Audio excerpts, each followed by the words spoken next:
Pemerintah Kabupaten Karanganyar diduga telah mencabut 5 persetujuan bangunan gedung PBG kawasan Holy Land di Kecamatan Gondangrejo dikarenakan adanya penolakan pembangunan oleh sejumlah ormas.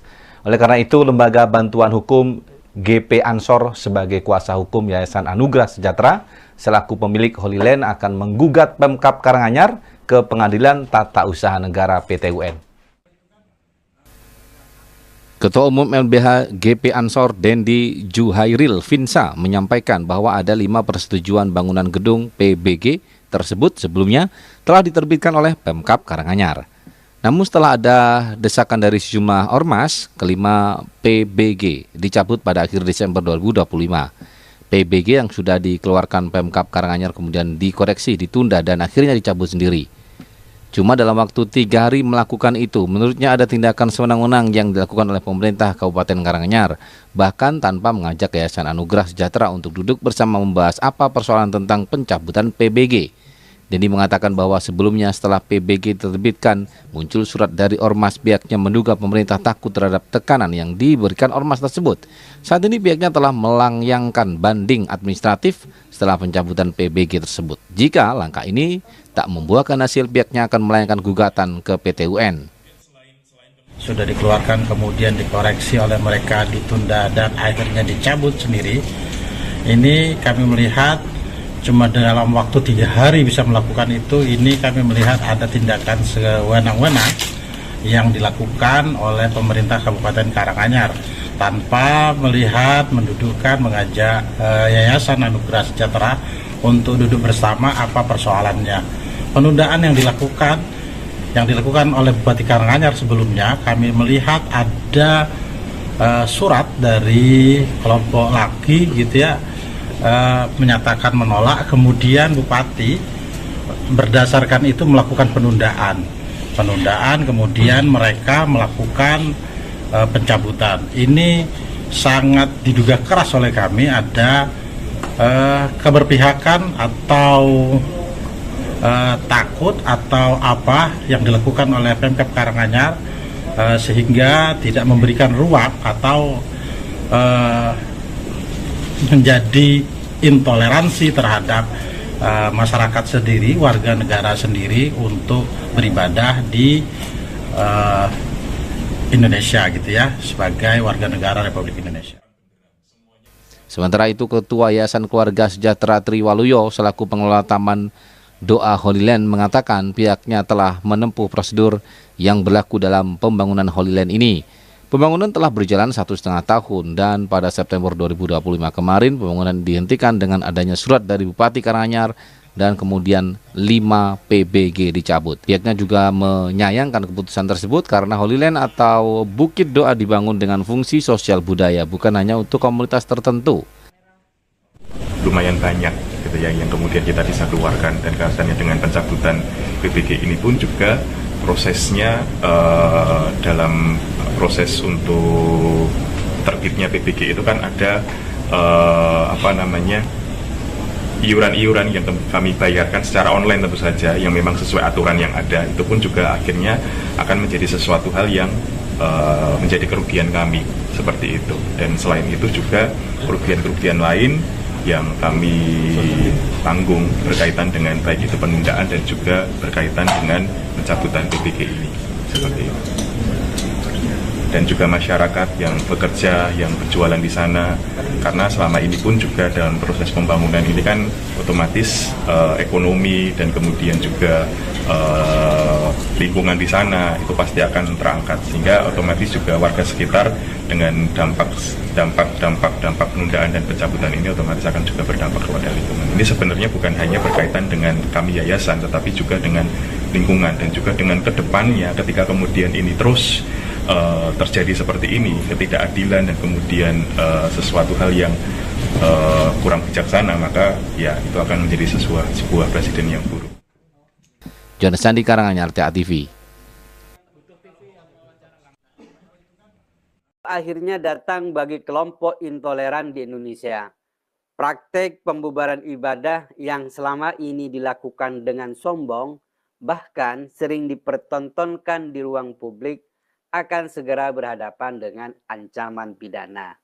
Mulai 2 Januari 2026, Kitab Undang-Undang Hukum Pidana baru mulai berlaku dapat menghukum siapa saja yang mencoba mengganggu ibadah, termasuk di dalamnya menyebar ujaran kebencian berbasis agama atau merusak tempat ibadah. Ancaman penjaranya sampai 5 tahun dan denda miliaran rupiah. Negara kini tidak cuma hadir untuk meminta korban bersabar demi ketertiban, aturan ini menutup ruang bagi perilaku intoleran yang selama ini masih bersembunyi di sela-sela hukum. Selama bertahun-tahun, intoleransi tumbuh bukan karena ia kuat, melainkan karena negara yang lemah. Pembubaran ibadah berulang kali terjadi di depan aparat, direkam warga, disebarluaskan di media sosial, dan diberitakan media nasional, tetapi jarang sekali berujung pada proses pidana yang sungguh-sungguh. Aparat lebih sering memilih jalan aman dengan dalih menjaga ketertiban, sementara korban diminta untuk memahami situasi. Dalam pola semacam ini, negara terlihat menghindar dan pelaku mulai menganggap bahwa mereka ini adalah kebal hukum. Contoh mutakhir terjadi pada September 2024 di Cidahu, Kabupaten Sukabumi, Jawa Barat. Ketika sekelompok warga mendatangi kegiatan retreat dan doa umat Kristen, memaksa peserta menghentikan ibadah dan merusak properti villa yang digunakan. Aparat hadir, tetapi penanganannya terbatas pada meredam situasi, bukan menindak pelaku secara pidana. Kasus lain muncul di Bekasi pada tahun 2023, di mana jemaat sebuah rumah doa kerap dibubarkan oleh kelompok warga yang menolak kegiatan keagamaan tersebut. Sementara aparat meminta jemaat menunda ibadah demi ketertiban lingkungan. Kasus-kasus ini menunjukkan pola yang sama. Intoleransi dilakukan secara terbuka, korban dibiarkan menyesuaikan diri, pelaku jarang diproses hukum. Kalaupun diberikan hukuman, itu untuk kejadian anarkis dan melakukan perusakan. Sementara aksi pelarangan ibadahnya mendapatkan pemakluman. KUHP baru mencoba mematahkan kebiasaan itu. Pasal 300 sampai pasal 305 secara khusus mengatur berbagai bentuk kejahatan yang berkaitan langsung dengan intoleransi dan pembubaran ibadah. Negara tidak lagi menyebutnya konflik warga atau persoalan administratif, melainkan tindak pidana. Pada pasal 300, ancaman pidananya mencapai 3 tahun penjara dan denda hingga 1 miliar rupiah. Negara akhirnya mengakui bahwa ujaran kebencian bukan sekedar pendapat yang keras, melainkan instrumen kekerasan yang simbolik yang sering menjadi pintu masuk kekerasan sosial. Pada pasal 301 memperberat ancaman tersebut ketika ujaran kebencian disebarluaskan melalui media, termasuk media elektronik dan internet. Dalam situasi di mana provokasi digital bekerja cepat dan masif, pasal ini menjadi penanda bahwa ruang daring bukan wilayah yang bebas nilai. Ancaman pidananya 5 tahun penjara dan denda hingga 5 miliar rupiah menunjukkan bahwa negara mulai memahami daya rusak kebencian yang bekerja melalui algoritma dan viralitas. Pasal 302 mengatur hasutan untuk berpindah agama atau menghentikan keyakinan tertentu, terutama jika dilakukan dengan tekanan atau ancaman. Pasal ini penting karena pemaksaan keyakinan sering dibungkus dengan bahasa moral, dakwah atau nasihat. Padahal di lapangan berubah menjadi intimidasi yang merampas kebebasan batin seseorang. Salam damai sejahtera bagi kita semua, berjumpa kembali dengan saya di channel ini. Terima kasih bagi teman-teman yang senantiasa setia mendukung dan memberi support dalam perkembangan channel ini, karena saudara dan saya sehat selalu, amin. Nah teman-teman, itulah dia video yang baru kita saksikan bersama, di mana pencabutan izin pembangunan Holy Land secara sepihak yang dilakukan oleh Pemkab Karanganyar. Tindakan ini merupakan tindakan yang intoleran. Adapun 5 PBG yang dimaksud, yakni PBG gereja, PBG Bukit Doa, PBG Sekolah STT, dan gedung olahraga yang progres pembangunannya sudah mencapai 80%. Nah teman-teman, saya mengutip dari sebuah tulisan atau artikel yang ditulis oleh Kompas.com yang menuliskan di artikel tersebut, PMK Karanganyar cabut izin pembangunan Holy Land, YKAS ajukan gugatan ke TPUN. Kompas.com, pembangunan kompleks sarana ibadah Holy Land di Kepuh Karangturi, Gondang Rejo, Karanganyar, Jawa Tengah dihentikan setelah pemerintah Kabupaten Pemkab Karanganyar mengeluarkan surat pencabutan izin pembangunan. Surat tersebut diterima Yayasan Keluarga Anugerah Surakarta YKAS selaku pengelola kawasan Holy Land. Winarno selaku kuasa hukum YKAS mengatakan surat tersebut berisi pencabutan 5 persetujuan bangunan gedung atau PBG dari 7 PBG yang diajukan. Adapun 5 PBG yang dimaksud, yakni PBG pencabutan gereja, Bukit Doa, Sekolah STT, dan gedung olahraga yang progres pembangunannya sudah mencapai 80%. 7 PBG ini tidak diajukan bareng, tetapi sejak tahun 2024 bertahap menunggu keputusannya. Yang belum dicabut itu 1 gereja di Plesungan dan 1 panti jompo. Itu pun belum mulai pembangunannya, kata pria yang juga sebagai ketua LBH PC Ansor Karanganyar itu saat dihubungi oleh Kompas.com. Winarno mengatakan jika pihak YKAS menerima surat pencabutan tersebut pada tanggal 29 Desember tahun 2025 di kantor Sekretaris Daerah Sekda Karanganyar. Surat tersebut ditandatangani oleh Bupati pada tanggal 24 Desember. Namun demikian, ia menilai tidak ada dasar hukum yang jelas terkait penerbitan surat pencabutan izin PBG Holy Land. Tetapi dalam pertimbangan upaya pengelola lingkungan hidup dan upaya pemantauan lingkungan hidup itu yang dulu diterbitkan Dinas Lingkungan Hidup dianggap tidak sah. Nah teman-teman, ini surat yang dilayangkan ini yang ditandatangani oleh Bupati, saudara.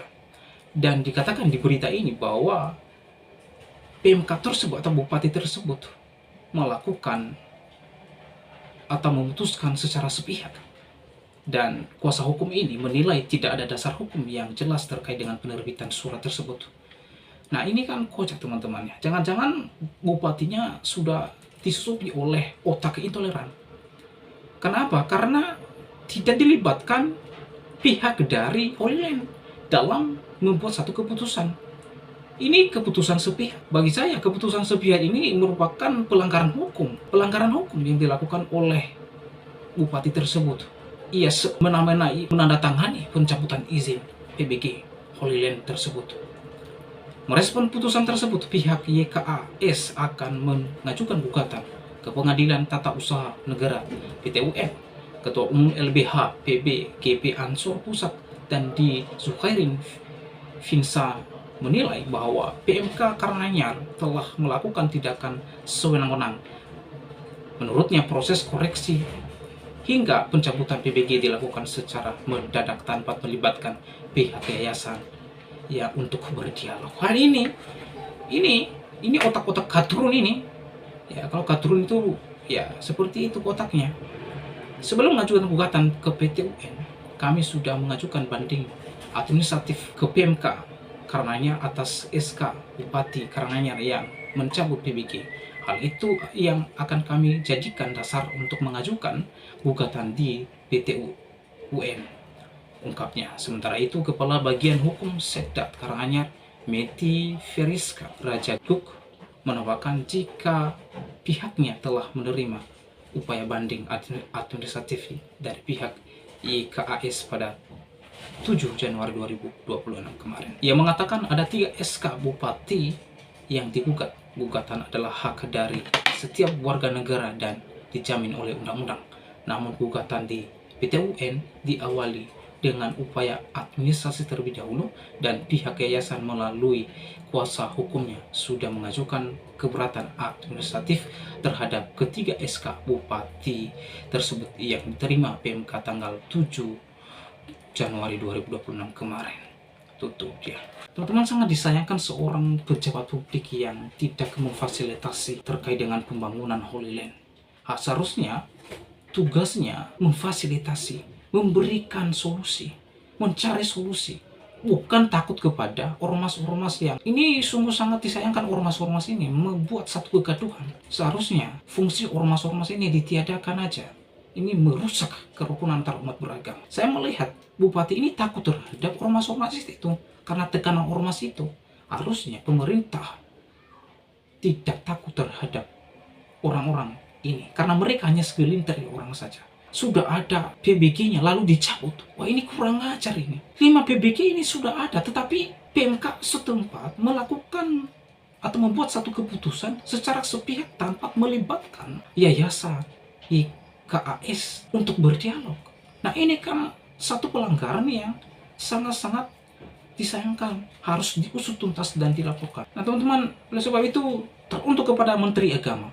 Ini kerjanya Bapak. Kalau sebuah pesantren yang kemarin di Sidoarjo itu roboh karena kelalaian, lalu dibangun dengan APBN, lalu bagaimana dengan pembangunan Holy Land yang ditolak, yang diusir oleh orang-orang yang tidak ada hati sama sekali? Ini negara hukum, ini negara yang dijamin oleh konstitusi untuk beribadah sesuai dengan keyakinan. Sudah ada izin 5 PBG itu tadi, ada gereja, ada rumah doa, ada STT, dan ada tempat pembangunan progresif lainnya. Sudah ada nih, tapi dicabut oleh pemerintah setempat secara sepihak tanpa adanya dialog antara yayasan Holy Land. Ini kan sungguh sangat disayangkan, saudara. Jadi oleh sebab itu, saudara, sekali lagi kepada Menteri Agama segera melakukan tindakan untuk bisa pembangunan Holy Land, dikarenanya akan segera dibuka dan dilanjutkan. Sudah 1,5 tahun pembangunannya sudah berjalan dengan baik tanpa ada hambatan, dan diperkirakan 80% sudah selesai. Tetapi kenapa orang-orang ini mengganggu dan menghentikan paksa? Dan termasuk bupatinya, jangan-jangan bupatinya adalah orang intoleran, orang-orang yang tidak suka keberadaan agama lain. Ini yang disusupi oleh acara-acara kadung, acara-acara setan, acara-acara iblis yang tidak suka terhadap keberadaan agama lain. Jadi oleh sebab itu, saudara, dan kepada Bapak Presiden Prabowo, segera lakukan tindakan. Aturan baru, KUHP baru sudah ada, dan buktikan bahwa KUHP ini bukannya sekedar tulisan dan omong-omong, tetapi harus direalisasi dan dilakukan dan ditepati sesuai dengan KUHP. Jadi oleh sebab itu, saudara, bagaimana tanggapan dan pendapat saudara setelah menyaksikan videonya? Berharap teman-teman berkomentar di kolom komentar, dan karena komentar saudara, komentar yang membangun dan mengedukasi kita semua. Demikian video saya kali ini. Sampai bertemu di video saya selanjutnya. Tuhan Yesus memberkati kita semua. Shalom. Tidak ada alam semesta, tidak ada malaikat, tidak ada surga, tak ada neraka kalau tidak ada Nabi Muhammad SAW. Kalau bukan karena Nabi Muhammad, tak ada alam semesta. Apa berani malaikat Munkar Nakir itu bertanya ke Nabi Muhammad? Saya pernah ikut khutbah Jumat. Ini hadis yang masyhur disampaikan oleh khatib. Dia mengatakan Rasulullah Sallallahu Alaihi Wasallam adalah hamba Allah yang termulia dan dia diciptakan dari cahaya Allah Subhanahu Wa Taala. Maka disebut dengan Nur Muhammad. Kemudian dia berkatakan lagi, Allah berkata kepada Rasulullah Sallallahu Alaihi Wasallam, laulaka ma khalaqtul aflaq. Wahai Rasulullah, kalau bukan karena engkau, aku tidak akan menciptakan alam semesta ini. Ini hadis semua apa? Palsu. Hadis palsu. Ya. Dan bertentangan dengan syariat. Bahwasanya Allah menciptakan alam semesta adalah untuk mentauhidkan Allah Subhanahu wa taala. Allahul ladzi khalaqa sab'a samawati wa minal ardi mithlahunna yatanazzalu al-amru bainahunna lita'lamu anna Allah 'ala kulli syai'in qadir wa anna Allah qad ahata bi kulli syai'in ilma. Di akhir surat At-Talaq kata Allah, dialah Allah yang telah menciptakan langit yang 7 dan juga bumi yang berlapis-lapis. Untuk apa? Untuk kalian tahu bahwasanya Allah Maha Kuasa atas segala sesuatu. Dan bahwasanya ilmu Allah meliputi segala apa? Sesuatu. Bukan karena Muhammad. Allah ciptakan alam semesta, menciptakan manusia dan jin buat apa? Wa ma khalaqtul jinna wal insa illa liya'budun. Tidaklah aku ciptakan jin dan manusia kecuali untuk beribadah kepadaku, bukan karena Muhammad. Kita mencintai Rasulullah SAW lebih daripada orang tua kita, lebih daripada diri kita sendiri. Tapi jangan kita mengangkat derajatnya melebihi daripada yang seharusnya. Saya mengatakan bahwa alam semesta tercipta karena Muhammad SAW. Apalagi mengatakan Muhammad dari nur Allah Subhanahu Wa Taala, ini syirik.